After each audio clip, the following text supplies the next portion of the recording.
Let's give Brent Celek a great big man up, Philly welcome.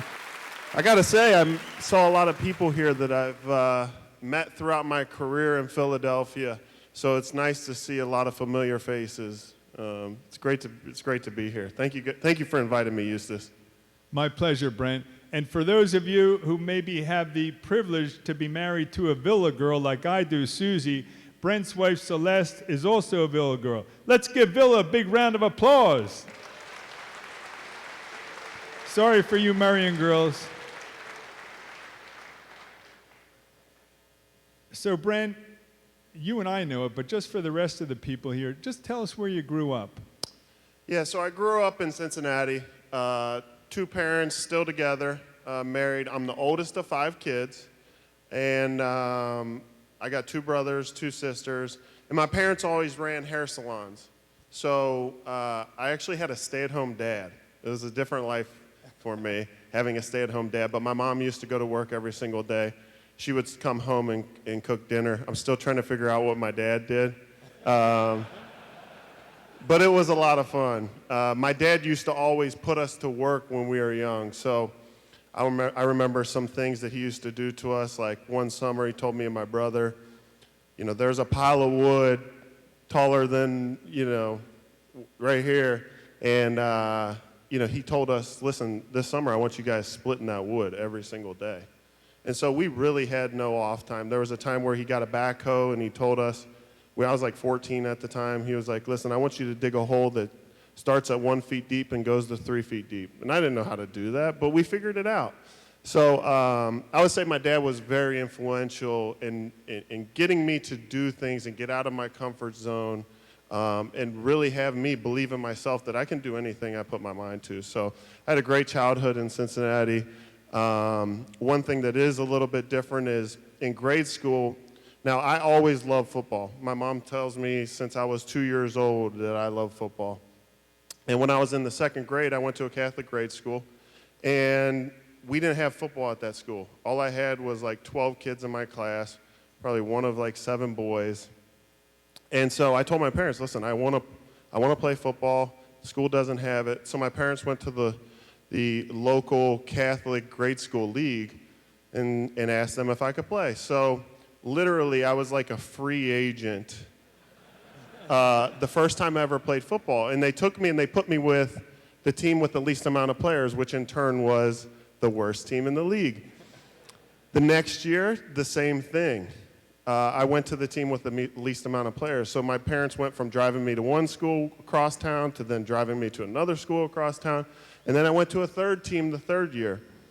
And at that moment in my life, I realized I'd never want to be a free agent ever in my life because this is terrible. I was going from team to team, creating friends for 1 year and then losing them and then going somewhere else. So, I had to persevere through it. I was always on the worst teams, never won any championships, but I still loved the game and what it taught me. So, yeah, that's childhood. So, Brent, it's really interesting when you think of this day and age, there's more and more stay-at-home fathers. What was it like for you back then? Was it, strange in your town for you to have a stay-at-home father? And what effect do you think that had on you, not just in football, but, in being the man that you're, maybe that's how you got your humility too. Yeah. It definitely was different. No one else had stay-at-home dads, but the problem is no one wanted to come over to my house because my dad would always put them to work. It was the same with everyone. I felt bad for my sisters. At least there was young boys in the neighborhood that I could hang out with, but there were no young girls, so my sisters they didn't have many friends. But my dad taught us a lot. I would just say he taught us toughness, and that, really if you can do anything that you believe. And, I had a real special relationship with his father, my grandpa, which, he just passed away 2 years ago. But when I was young, I always said I was going to play in the NFL. I used to tell people, and I know my parents didn't necessarily believe me, or I didn't think they believed me. They were probably just realists with me. But my grandpa used to always tell me, he said, Brent, you're going to play in the NFL. You can play in the NFL. And so that one person believing in me is what I really I took to it and I made it everything in my life, because I believed in myself, but I needed one other person to believe in me because, like you guys have been saying, we draw strength from others.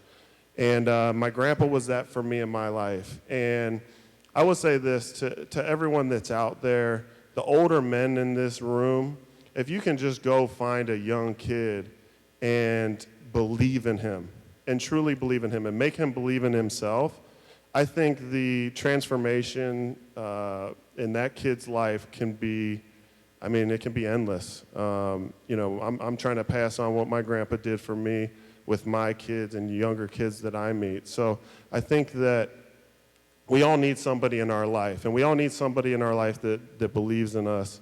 I was lucky enough that was my grandfather, and he stuck with me through it all. Brent, you couldn't have scripted that any better. A friend of mine, I was speaking to him a couple of days ago, and he's very devout and really a daily communicant. He said, well, I'm not sure if I'm going to come out. And spending a couple of days with you, I was reminded of what you said about your grandfather. And even though most of us, not all the young guys like myself, but a lot of us have our children are grown up, and now we're in that position as grandfather. And one thing I said to him was, what if you pick up a tidbit and you can take it home to your grandchildren? That was a big tidbit, Brent. Yeah. And when you and I were talking and spending time, you really talked about your grandfather a lot. And I think what you just said is that he was a real positive influence on you. You told me a couple of more stories. Could you tell some of the guys when he spent time with you and what you did when it was just you and your grandpa? Well, I'll give you a little example about our relationship. My parents would take my brothers and sisters to Florida for spring break. And I used to go with them every year. But as I got older, I continued to grow closer and closer to my grandfather. And so when I got my license, when my parents would go down to Florida, I would drive up to my grandpa's house. And so I would literally just hang with just really me and my grandpa, and we'd eat steaks and cook and play golf. And he would always talk to me. And one thing that always rang true, or my grandpa would say over and over again, act enthusiastic and you will be enthusiastic. Act enthusiastic and you will be enthusiastic. Boy, am I enthusiastic. And he used to always say, you are how you think. You control your own mind. Nobody else controls your mind. And at the end of the day, we are how we respond. We're dealt so many things in life, and we can't control those certain things. But what we can control is how we respond to those. And how we respond ultimately determines who we are. And so taking that from him, his belief in me in certain things, I would say those few things. Well, Brent, those are some great things. And seeing you with your own children, and obviously you've taken that as a father and are utilizing that with your own children, which is really fun to see. And it really gives me great hope when we talk about iPhone, iPad, and all the distractions. And we have a number of restaurants in our business, and it's always disheartening for me, Brent, to see people maybe a 5 or 6 or 8 or 10 table, and you'll see all the children on their iPhones, and literally sometimes you'll see the parents on their iPhone. We were in a restaurant not too long ago, myself and Sue, and there was a table next to us. It was a mother, a daughter, and a grandfather. And the mother and the daughter were on their iPhone. And Susie and I were talking about this, and I'm feeling so bad for the guys, kind of like looking around, and you talk about having an opportunity to hear some of the wisdom from your grandfather.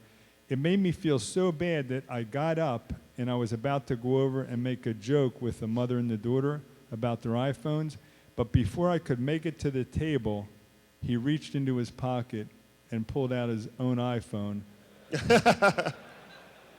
Yeah, but let's face it, you know why he did it? Because he felt awkward. Not because he thought, hey, I'll just hit a couple of email myself. So thanks for being that great example, Brandon. Yeah, my grandpa used to tell me, thank you. My grandpa used to tell me too, when you come home and you leave the house, like those last 10 seconds before you leave the house, those first 10 seconds you walk in the door, don't ever be on your phone. Don't be ever doing anything. Walk into the house, greet your wife, greet your kids, show them that they're the most important thing, and then go back to doing whatever you need to do. When you leave the house, don't leave the house on the phone. Go tell your kids you love them. Go tell your wife you love her, and then walk out the house. And so, we all have so many things that we're doing in our lives, and it's hard to think of 1,000 different things that I can do every single day. But one thing I do is I try not to come into the house while I'm on the phone. I try to walk into the house, look at my wife, tell her, hey, great to see you. Look at my kids, give them hugs and kisses. That way they know that, listen, I've been gone all day.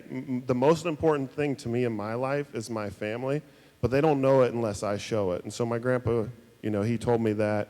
My grandpa used to go to church every day. And I think that through watching him go to church every day, listening to how he talked, God is the answer. I mean, there's no other way of seeing it. And I think we live in a world right now where mental health is so prevalent. And this is just my personal thought, but I think that a lot of people don't know what they're living for. They think about their life and they wonder, what is this about? And to have God, to have something there that you're constantly working towards, and you have family and you have God.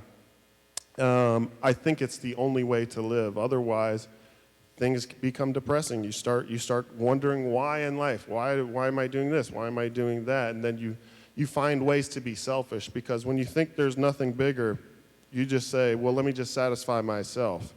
And at the end of the day, you're hurting everyone else around you. So another thing my grandpa You can't get that on YouTube. You can't get that on YouTube. Thank you, Brent. Brent, you mentioned that you're the oldest of 5, too.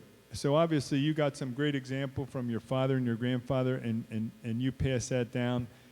Is there anything, like, when did you realize that you had an athletic ability that could take you to a professional level, not just athletic ability? I mean, I always believed. I knew that I had to be lucky enough to be as tall as I am, to have the physical traits to be able to play in the NFL. But from a young age, you weren't going to tell me I couldn't play in the NFL. And I worked extremely hard to get there. In high school was the first time I ever played tight end. First game I ever played, I caught a touchdown. I wasn't like this prolific athlete in grade school, high school. I wasn't any of that. But in high school, I think when I found the position and I really fell in love with the position, I thought, anything is possible. I can do this. My uncle was drafted by the Cleveland Browns, but never ended up playing in the NFL. My grandpa says he went to Notre Dame and then had to come back because his father died.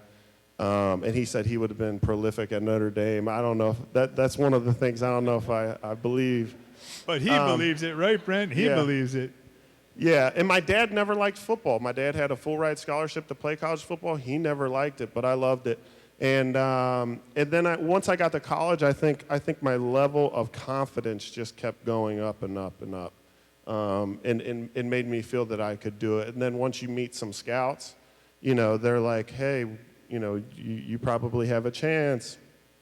And then you have teams come to you, like the Jacksonville Jaguars, and say, we think you can be a long snapper in the NFL. We don't think you can play tight end.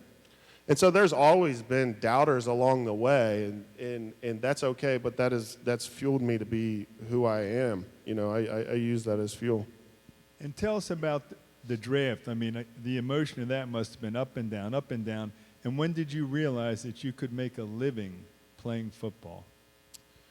I would say, first of all, the draft was a very interesting process. I wasn't invited to the combine, so I didn't know if I was going to get drafted. The third day, I had all my family over the house.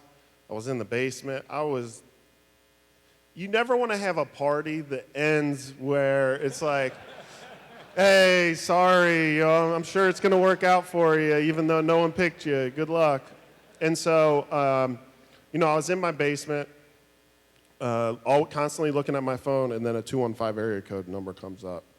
And I answer it, and Coach Reed's on the other line. And I'm in my basement, so the call drops. And I'm like, oh, my gosh. So I run outside, and, I couldn't call the number back because it was like 215-800-2000. And I was like, this is not a real number. So they called me back and just said they were picking me with the next pick. And at that moment, I told them, listen, you're going to get everything I got. I don't think you understand who you got and what you got, but I'm going to give you everything. And at the end of the day, you're going to see it. And then when I had my first few practices with the team, that's when I knew I can do this, because I'm going against Brian Dawkins and Donovan McNabb is throwing me passes. I used to play video games with these guys, and now I'm out here. How's that make you feel, boys? And, I believed from day one that I could do it. I just needed my opportunity. And for some guys, it takes a few years to even get that opportunity. But when that opportunity comes, you got to be ready. And so in my second year, we had a tight end that got hurt, got an opportunity to play, and proved that I could do it. And the rest is history. You sure did, and it sure is history, Brent. Tell us about the... That's it.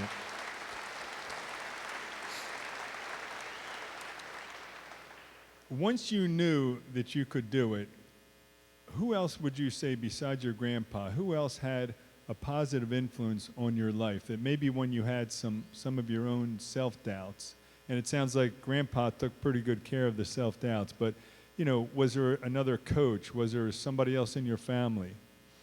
My high school in high school, my high school lifting coach was big.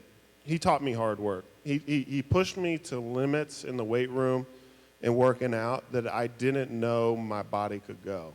And I think when you put yourself in those positions and you push your body further than your mind thinks you can go, then you realize, all right, I can go harder, I can go harder. And so he did a lot of things for me to teach me that, the person that continues to work the hardest, you got to have talent, but you got to work at it every single day. And so what he did for me at a young age was big. I used to go lift with the high school team, and then he would take me to his private gym because he was a big meathead dude. He used to take me to his private gym and then just crush me. And he'd be with all those meathead guys that just muscles coming out of everywhere. But I'd get 2 workouts in for the day, and I'd be crushed. So he was a big influence. And I would just say all my coaches. I mean, I've been so lucky to be around some of the greatest coaches. When you talk about Mark D'Antonio, who was at Michigan State for so many years, I had Andy Reid, my coach for 6 years. Learned a lot from Chip Kelly. Learned a lot from Doug Peterson. I got to see how Andy Reid used to react to a guy getting in trouble, and then how that guy would react. And so I used to see so many different situations, how they were handled, how it worked, how it didn't work. And you just learn a lot in those situations. It's not like one example I can give you, but I can say that Andy Reid is just, at his core, is just a great, great human being.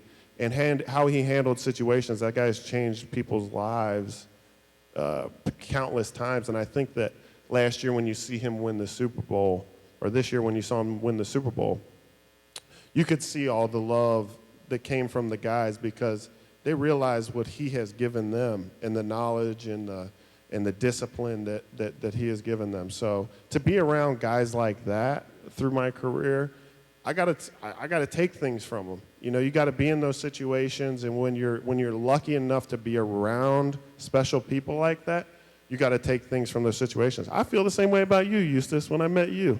Your energy, like, I knew day one Eustace is a special person. How you go about your day, how you treat people. And so you gotta take things from people like you. Well,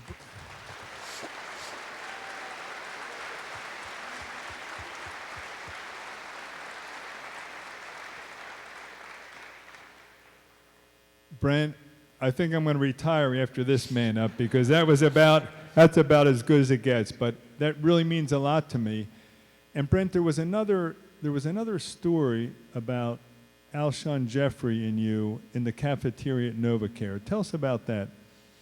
Yeah, so the year that Alshon came to us, it was like April of that year, and it was the off season before the year we won the Super Bowl, and we're sitting in the cafeteria, and I looked at him, I was like, Alshon, you understand if we win the Super Bowl here, like how crazy this city would be. And he looked at me, and he was dead serious. He was like, Brent, it's not if, it's when. And I was like, it's on, Alshon, it's on. And so literally throughout that whole season, I used to remind him, like, Alshon, you remember what you said to me? Because I wanted him to remember, the conversation we had, like, there is no stopping. The only way we're going to do this is if we win it all. And, when you have things like that you can continue to make personal with the people that you're working with on a team, I think that it allows you to do special teams. We as a offensive line, tight ends, and running backs, we meet on Saturday nights. In the year we won the Super Bowl, we started having a guy come up and talk to the group the night before the game. And it's not easy to get up in front of a group of guys and just talk and tell them what they mean to you. And there were guys that would get up there and get very emotional, talk about what football means to them. Some of these guys don't have anything in life except for football. And so to hear these guys talk like that and then to be given an opportunity on the biggest stage to really go make a change in a game and change a city, I think that those conversations that we had on Saturday nights brought our team that much closer together. And then when adversity hit, the only thing we did was come closer together. You see what they were talking about in the playoffs. We're underdogs. We were underdogs the whole time. And we felt slighted. And all it did was there was all this negative pressure from outside. And our whole team just came together and became closer and closer and closer. And we wanted to prove the world wrong. And I think when you have a group of guys that talk to each other and make it known what each and every one of them mean to each other, it can change the culture of a team. When they talk about culture, that's culture. What are you willing to do for that man next to you? Because you're more likely to go the extra mile for that man sitting next to you if you love him than you will for yourself. And so I think we just had a group of guys that did that. That conversation I had with Alshon really changed me on the inside because I was like, man, I don't even know how many more years I have left. The team just asked me to take a pay cut, so this is it. This is all we got. That's it.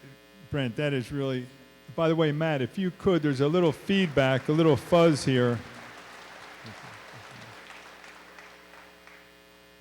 That's better. Can everybody hear it? Can you hear that hissing sound?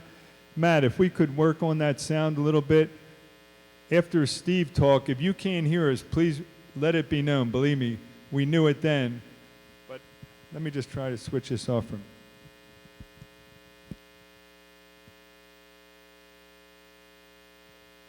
We just turned both our mics off, so it's not the mics. But Matt, if you could get rid of that hissing. It's interesting. One of the things you said and the influence that Alshon had, we've had on this same Man Up Philly stage, we've had Seth Joyner, we've had Mike Piazza, we've had Richie Gannon twice, and as you remember, Brent, Richie Gannon took the Oakland Raiders to the Super Bowl. And one time Richie and I were talking, and he told me that the toughest thing was almost like a description of your party, and you didn't know if you were going to get drafted. And he said to go to the Super Bowl and come back without a ring was just a very, very difficult thing for him. And I said, well, Richie, we said, what did you do with that feeling? What did you do with that thought? And he said, I took it to God. He said, I just gave it to God. Was there any talk in the room, in whether it was a training room or practice, or as you guys were getting closer and closer to the Super Bowl, what what part did God play in that, or in any discussions that you had? Well, I mean, I think that's great. Thank you. Thank you. Thank you, Jesus. I'll say this before. You know, a lot of people's religion is personal to them, but before every game, I always went to Catholic Mass. We always had a Catholic priest, and so the night before the game, I would always go to Catholic Mass. And then before every game, you know, we as a team, we hold hands and we pray, and we have one guy pray, and you know, I think that's something that we do after the game. We pray as a team. We say in Our Father, and so there's a lot of discussions that guys have. There's very religious guys on the team that talk about God, talk about Jesus all the time. There's some guys that it's more personal to them and they don't talk about it a lot. But I think that when you look at our team, God had a very big influence on us, and I think that you know, for me, like I wouldn't be able to be where I'm at if it wasn't for being as lucky as I have been, being injury-free, being able to be born in a situation that I'm in, to have the parents that I have. You know, I've been so blessed and so lucky to be in the situation that I'm in. It would be awful if I didn't take advantage of it. And so I think there's a lot of guys on our team that felt that way.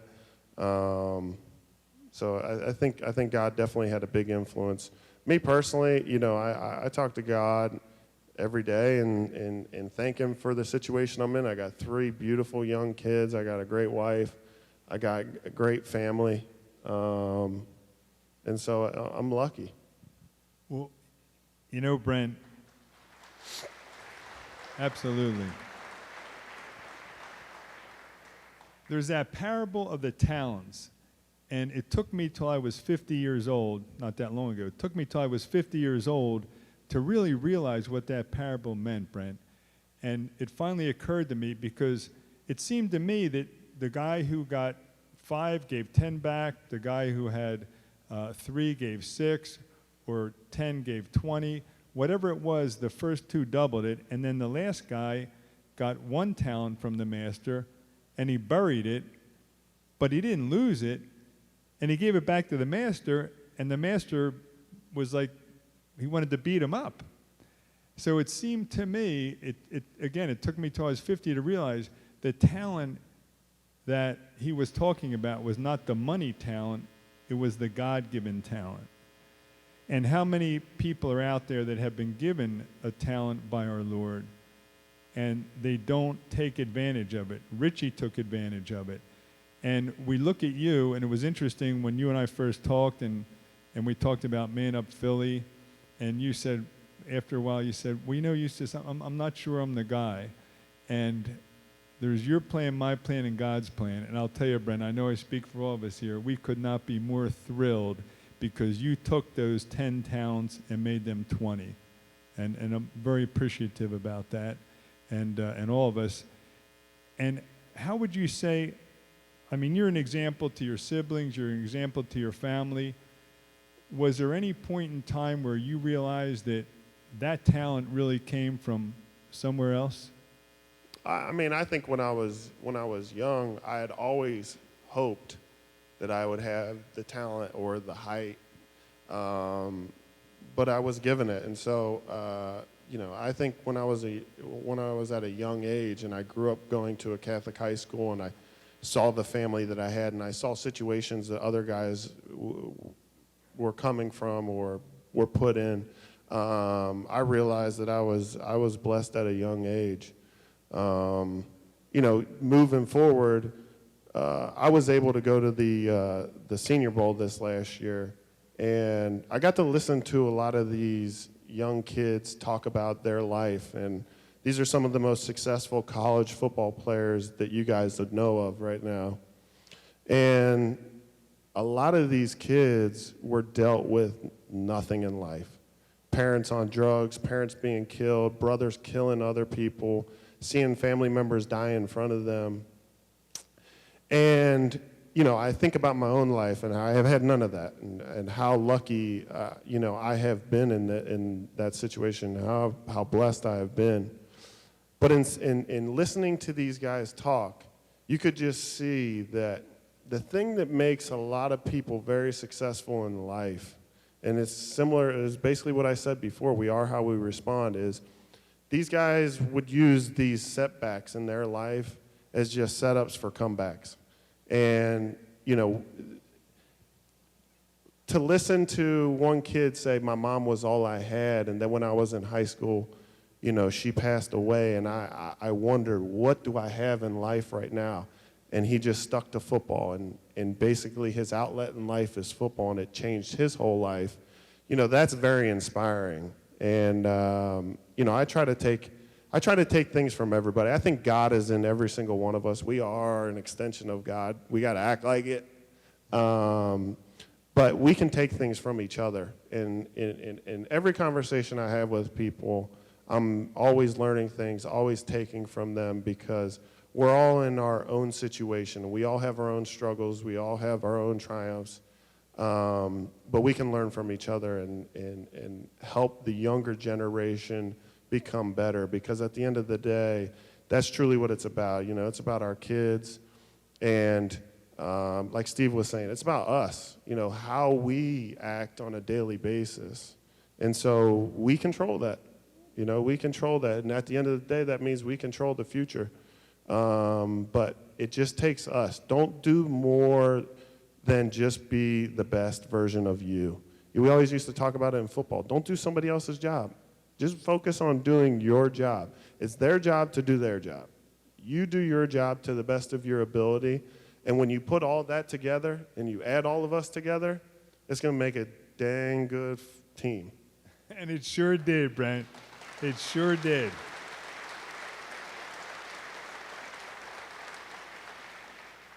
Brent, you talked about your children, and you have 3 young children, 3 young, beautiful children. And when you walk in the house, it's like the giant is home. They come up to your knee, maybe some almost to your waist, and they will not have seen you play, although we're going to make sure they see that highlight film at least twice a day. They will not have seen you play. What is it that you'd like to teach your children? They haven't seen me play, but my children will see me work. I've started a whole new career in real estate now, and I'm sure my kids, when they're growing up, they'll hear of all the things I could do on the football field. But my kids are going to understand I'm more than just a football player. I can do anything I put my mind to, and they can do the same thing. And so I try to. My daughter's young, but my daughter is. I think she's going to have it. She's going to have that mental capacity. So I'm working with her every single day. How we talk to each other, how we interact all the time. I want her to be great. Now it's up to her, but I think she wants to be great too. So I want to be around my kids as well. I've been offered opportunities to go right back into football, and that's a tough life for the family, and I want my kids to have their dad with them every single day, and to have dinner with them every night, because growing up, I think that was big for me. I used to sit at the kitchen or at the dining room table with my parents and my brothers and sisters every single night, and those conversations we had as a family is what made us who we are. So it wasn't just Sunday night. You were able to eat with your sibs every night. That's fantastic. That's a great example. That's a great example for all of us, Brent. And one of the things you mentioned is you're going to teach them how to work, which is beautiful. One of the great blessings, it seems to me, that you have too is not only were you passionate about football, but you already knew where you wanted to go career-wise after football. Tell us about that a little bit. Well, I'll say this. I didn't know that I loved real estate right away. I had tried multiple different businesses, started them myself, tried to run them myself, and I learned things that I liked, things that I disliked. Ultimately, everything took me to real estate. So if there's anybody out there that's like, I'm not happy with what I'm in, keep searching. Find that thing that makes you tick, because at the end of the day, it's going to be hard to be great at something if you don't love it. You know, when I come into this place, I look at the architecture of the building, the design, the colors. You know, I love that stuff. And so I would say like 5 years ago, I got into investing into real estate projects, developing real estate projects, and then I created my own full-service brokerage, mortgage, and title company. And so I've had so many opportunities in the real estate space, and it's going to take me in a bunch of different directions, but I do love real estate, and I love everything about it, and I'm just learning. You know, I'm only 5 years in, so I'm learning a lot about the business, but because I love it, it's easy. And as long as I just focus and work hard, it's going to take me a long way. And so I believe that. But I had to go from the top of one profession to the literal bottom of another profession. And that was a humbling experience. It was tough. You know, there's times when you're at work and you're starting something new and you realize, like, I could probably retire right now. And then when you're faced with problems, you're like, why am I doing this? Why am I doing this? And you got to truly have a love for it in that situation, or you'll just walk away. And so I do have a love for it. I love dealing with the issues that are involved. Sometimes I don't like the issues as much as other days, but that's what happens. You got to fix issues, and I enjoy it.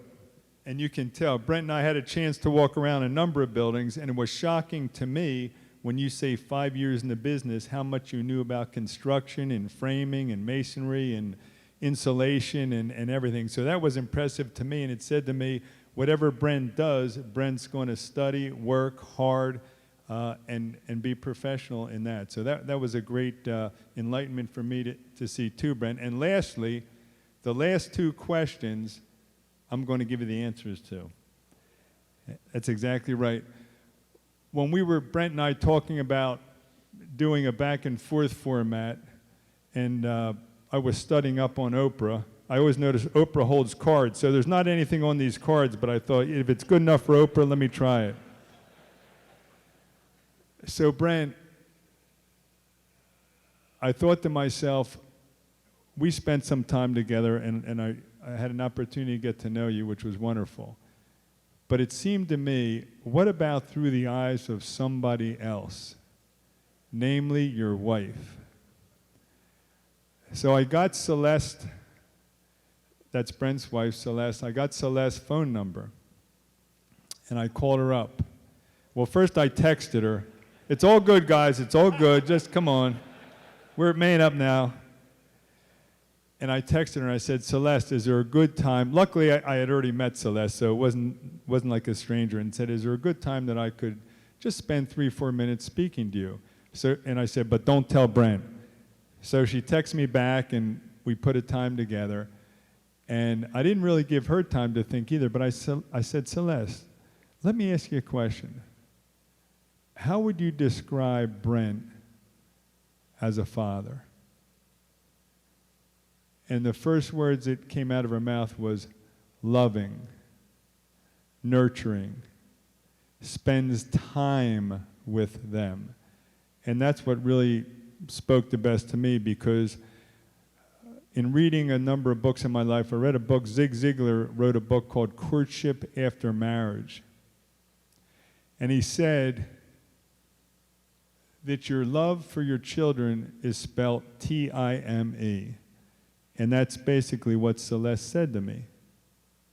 And then I asked her another question, and I said, Celeste, how would you describe Brent as a husband? And she paused for a minute, and she wasn't pausing because she couldn't think of it. She was pausing because how deeply she felt about you as a husband, Brent. And she repeated a lot of the same adjectives, which was great. Loving, spends time with me. And I said to her, Brent told me that you are his best friend in one of the conversations we had. And that's not true of all couples, Celeste. And I said, do you feel the same way? And of course, her answer was yes, that you're her best friend. And in closing, Brent, another part of that book, Courtship After Marriage, that I read, it said the best thing, and this to me, now getting to know you and Celeste, the best thing that a father can do for his children is to love their mother. And the best thing